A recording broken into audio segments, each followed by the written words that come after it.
संभल में शाही जामा मस्जिद की रंगाई पुताई का काम आज से होगा शुरू। इलाहाबाद हाईकोर्ट ने सिर्फ बाहरी हिस्से पर रंगाई की दी है इजाजत। इलाहाबाद हाईकोर्ट ने रमजान के दौरान शाही जामा मस्जिद में लाइटिंग की भी मंजूरी दी है। कहा कि ढांचे को किसी तरह का नुकसान नहीं पहुंचना चाहिए। शाही जामा मस्जिद की रंगाई पुताई एक हफ्ते में की जाएगी पूरी। हाईकोर्ट ने इंतजामिया कमेटी की एएसआई की निगरानी में व्हाइट वॉश की इजाजत दी है। संभल में होली के मौके पर बदला नमाज का वक्त। शाही जामा मस्जिद में दोपहर 2:30 बजे अदा की जाएगी जुमे की नमाज।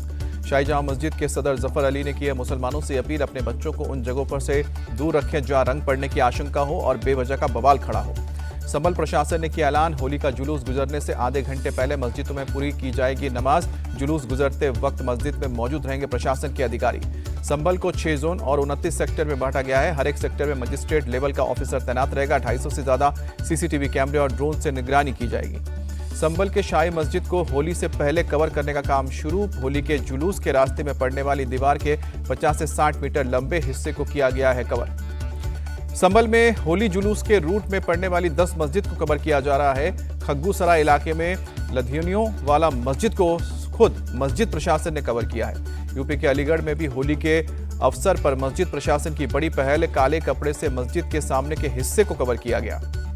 यूपी के शाहजहांपुर में भी होली से पहले तिरपाल से ढकी गई मस्जिद। होली के दिन निकलता है लाट साहब का जुलूस। होली और जुमे की नमाज से पहले यूपी में सुरक्षा के चाक चौबंद इंतजाम। नोएडा पुलिस ने फ्लैग मार्च भी निकाला। लखनऊ के पुराने इलाके में पुलिस ने किया फ्लैग मार्च। हर गली मोहल्ले में होली से पहले सुरक्षा इंतजाम पुख्ता। गोरखपुर में डीएम और एसएसपी पूरे दल बल के साथ सुरक्षा लेकर पहुंचे जायजा लेने। ड्रोन और सीसीटीवी के जरिए छोटे से बड़े चौराहे पर निगरानी रखी जा रही है। सुल्तानपुर में डीएम ने पुलिस बल के साथ किया फ्लैग मार्च। होली पर अश्लील और भड़काऊ गाने पर लगाई गई है रोक। हापुड़ में ब्लैक कैट कमांडो के साथ पुलिस ने किया फ्लैग मार्च। मुस्लिम बहुल हाफिजपुर थाना क्षेत्र में सुरक्षा की गई सख्त। होली को लेकर बरेली में पुलिस ने किया फ्लैग मार्च। त्योहारों पर लोगों से शांति बनाए रखने की अपील की। होली को लेकर यूपी पुलिस ने निर्देश जारी किया। कहा कि त्योहारों के दौरान कोई नई परंपरा ना शुरू करें। होली से पहले वाराणसी पहुंचे सीएम योगी आदित्यनाथ अधिकारियों और जनप्रतिनिधियों के साथ बैठक की। होली पर जरूरी दिशा निर्देश भी दिए। सीएम योगी ने काशी विद्यापीठ में बन रहे रोपवे का निरीक्षण किया। निर्माणाधीन क्रिकेट स्टेडियम के हालात का भी जायजा लिया। सीएम योगी काशी विश्वनाथ मंदिर और काल भैरव के मंदिर में भी गए, पूजा अर्चना कर आशीर्वाद लिया। संभल पर सीएम योगी आदित्यनाथ का बड़ा बयान। कहा कि मैं योगी हूं, हर संप्रदाय और धर्म का सम्मान करता हूं, लेकिन कोई जबरन किसी जगह पर कब्जा करे यह स्वीकार नहीं। सीएम योगी ने कहा कि संभल एक तीर्थ, इस्लाम से पहले के ग्रंथों में इसका जिक्र। संभल में 68 तीर्थों में से 18 को खोजा जा चुका है। सीएम योगी का विरोधियों पर निशाना। कहा कि भगवा मेरी पहचान, मुझे इस पर गर्व है। चाहे दुनिया में मेरे बारे में कुछ भी सोचे, एक दिन पूरी दुनिया भगवा पहनेगी।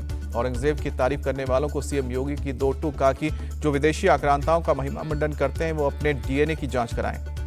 होली से पहले एक्शन में दिल्ली के स्वास्थ्य मंत्री पंकज सिंह। कहा कि होली को लेकर सभी अस्पताल तैयार, डॉक्टर्स की पूरी टीम भी मुस्तैद। अयोध्या में श्री राम मंदिर में होली की धूम। साधु संतों और भक्तों ने जमकर होली खेली, एक दूसरे को गुलाल लगाया।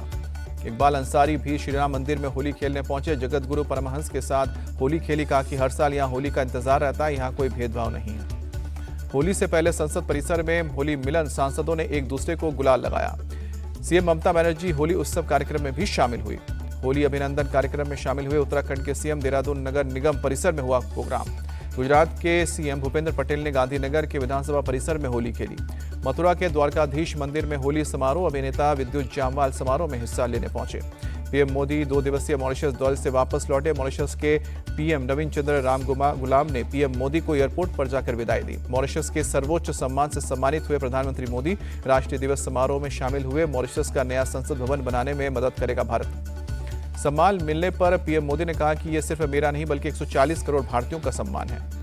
पोर्ट लुई के गंगा लेक पर प्रधानमंत्री नरेंद्र मोदी ने पूजा और आरती की। महाकुंभ का जल भी गंगा लेक में अर्पित किया। मध्य प्रदेश सरकार ने 4,21,000 करोड़ का बजट पेश किया है। किसान, युवा, लाडली बहनों समेत कई क्षेत्र में किए गए बड़े ऐलान। लाडली बहनों को अटल पेंशन योजना से जोड़ेगी सरकार। उद्योगों में 3 लाख नौकरियां देने का वादा।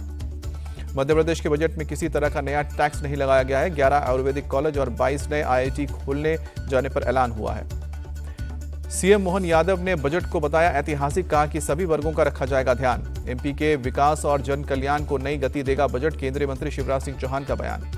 कांग्रेस ने एमपी सरकार के बजट को बताया निराशाजनक। कहा कि घोषणा पत्र के एक भी वादे पूरे नहीं। दिल्ली के मंत्री प्रवेश वर्मा ने उपराज्यपाल वीके सक्सेना से मुलाकात की। आगामी बजट समेत कई मुद्दों पर चर्चा हुई। शिवसेना नेता राम कदम ने लाडली बहन योजना बंद करने की मांग की, कहा कि इसे बंद करने से 10 नई योजना शुरू हो जाएंगी। रामदास कदम के बयान पर हमलावर विपक्ष शिवसेना यूबीटी नेता आदित्य ठाकरे बोले, लाभार्थी महिलाओं की संख्या कम करने में लगी है सरकार। लाडली बहनों के साथ धोखा कर रही है महाराष्ट्र सरकार, कांग्रेस नेता अमित देशमुख का बयान। शरद गुट के नेता जितेंद्र आव्हाड का बयान, कहा कि रामदास कदम ऐसे नेता जो हमेशा सच बोलते हैं, लाडली बहनों के साथ धोखा कर रही है महाराष्ट्र सरकार। लाडली बहन योजना को लेकर झूठ फैला रही है विपक्ष, बीजेपी नेता सुधीर मुनगंटीवार का अटैक। महाराष्ट्र के कौशल विकास मंत्री मंगल प्रभात लोढ़ा का बयान, कहा कि लाडली बहन योजना बंद नहीं करेगी सरकार, 1500 रुपए हर महीने मिलते रहेंगे। शुभेंदु अधिकारी के बयान को ममता बनर्जी ने बताया संविधान विरोधी, कहा कि सामाजिक सौहार्द बिगाड़ने वाला है बयान, बिल्कुल बर्दाश्त नहीं करेंगे। ममता बनर्जी बोली, हिंदुत्व के नाम पर लोगों को लड़ा रही है बीजेपी, संविधान और सेक्युलरिज्म की रक्षा के लिए जान भी दे दूंगी। शुभेंदु अधिकारी ने मंगलवार को विधानसभा में कहा था, अगर 2026 में बीजेपी सरकार बनी तो मुस्लिम विधायकों को सदन से बाहर करेंगे।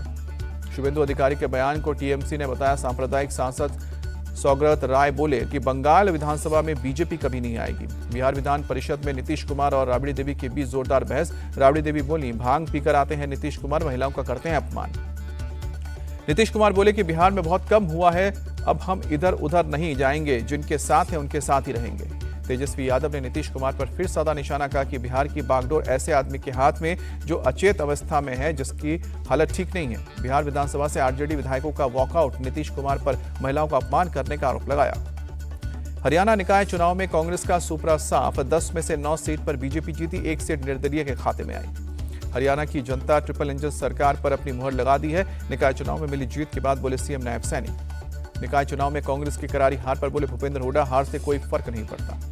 निकाय चुनाव में मिली बंपर जीत से बीजेपी गदगद, जेपी नड्डा बोले, ये पीएम मोदी के नेतृत्व और हर एक कार्यकर्ता की मेहनत। उत्तराखंड में अवैध मदरसों के खिलाफ प्रशासन का एक्शन तेज। उधम सिंह नगर के खटीमा में 4 अवैध मदरसे किए गए सील। खटीमा के 5 मदरसों को प्रशासन ने नोटिस दिया है। एसडीएम ने छात्रों के आसपास के स्कूलों में ट्रांसफर करने के निर्देश दिए हैं। बुलंदशहर में पनीर प्लांट पर फूड सेफ्टी विभाग की रेड, 250 किलो पनीर जब्त, जांच के लिए भेजा गया सैंपल। दिल्ली पुलिस ने कार चोरी करने वाले गैंग का भांडाफोड़ किया। पुलिस ने गिरोह के 3 चोरों को गिरफ्तार भी किया। पुलिस ने चोरों से पूछताछ के बाद कई चोरी की गाड़ियां भी बरामद की। चोरों के पास से मोबाइल फोन भी बरामद किए गए। दिल्ली पुलिस ने बाइक चोर गिरोह का किया खुलासा, 4 बाइक चोर गिरफ्तार, चोरी की 4 बाइक भी जब्त। दिल्ली पुलिस ने 3 साइबर अपराधियों को गिरफ्तार किया। देश भर में लोगों से करते थे धोखाधड़ी। पुलिस ने ठगी में इस्तेमाल की गई मोबाइल और लैपटॉप बरामद की। छत्तीसगढ़ में पुलिस और आईटीबीपी की 27वीं बटालियन की बड़ी सफलता, वामपंथी उग्रवादी मोहन गावड़े को गिरफ्तार किया। मोहल्ला मानपुर से हुई गिरफ्तारी। उग्रवादी के लिए रसद की आपूर्ति और फंड इकट्ठा करने में अहम भूमिका निभाता था मोहन गावड़े। पंजाब के फिरोजपुर में एंटी नारकोटिक्स टीम की बड़ी कार्रवाई, 2 ट्रक तस्कर को गिरफ्तार किया। तस्करी के पास से करीब 7 करोड़ रुपए का हेरोइन भी बरामद किया। पंजाब के मोगा में पुलिस और बदमाशों के बीच मुठभेड़, जवाबी गोलीबारी में बहिवा गैंग का गुर्गा मलकीत गिरफ्तार हुआ। छत्तीसगढ़ नक्सलवादी आत्मसमर्पण पीड़ित राहत एवं पुनर्वास नीति 2025 को राज्य कैबिनेट ने मंजूरी दी। डिप्टी सीएम अरुण साव बोले कि नक्सल समस्या के समाधान में होगा कारगर। डिप्टी सीएम के मुताबिक नई नीति के तहत सरेंडर करने वाले नक्सलियों को कई सुविधाएं मिलेंगी। आर्थिक सहायता, पुनर्वास, शिक्षा, सुरक्षा जैसी सुविधाओं का प्रावधान रखा गया है। एमपी के पन्ना पहुंचे बागेश्वर धाम पीठाधीश्वर पंडित धीरेन्द्र शास्त्री सामूहिक विवाह कार्यक्रम में शामिल हुए। क्यूएस की रैंकिंग में 9 भारतीय विश्वविद्यालय का दबदबा। वर्ल्ड क्लास टॉप 50 यूनिवर्सिटी में जेएनयू, आईआईटी और आईआईएम का नाम शामिल। आईसीसी ने वनडे रैंकिंग जारी की। टीम इंडिया के कैप्टन रोहित शर्मा को 2 स्थान का फायदा, 3रे नंबर पर। वनडे बल्लेबाजी रैंकिंग में टॉप 10 में 4 भारतीय बल्लेबाज। विराट कोहली को 1 पायदान का नुकसान, 4थे से 5वें नंबर पर। टीम इंडिया के बल्लेबाज शुभमन गिल आईसीसी रैंकिंग में टॉप पर काबिज। पाकिस्तान क्रिकेटर बाबर आजम 2रे नंबर पर। वनडे गेंदबाजी रैंकिंग में कुलदीप यादव और रविंद्र जडेजा ने 3-3 स्थान की लगाई छलांग। कुलदीप 3रे नंबर पर पहुंचे, जडेजा टॉप 10 में। भारतीय कुश्ती महासंघ का निलंबन वापस लेने पर बोली विनेश फोगाट, कुश्ती संघ को गुंडों और अपराधियों के हवाले किया जा रहा है। PV Sindhu all England badminton championship से बाहर, त्रिशा गायत्री की जोड़ी जीती।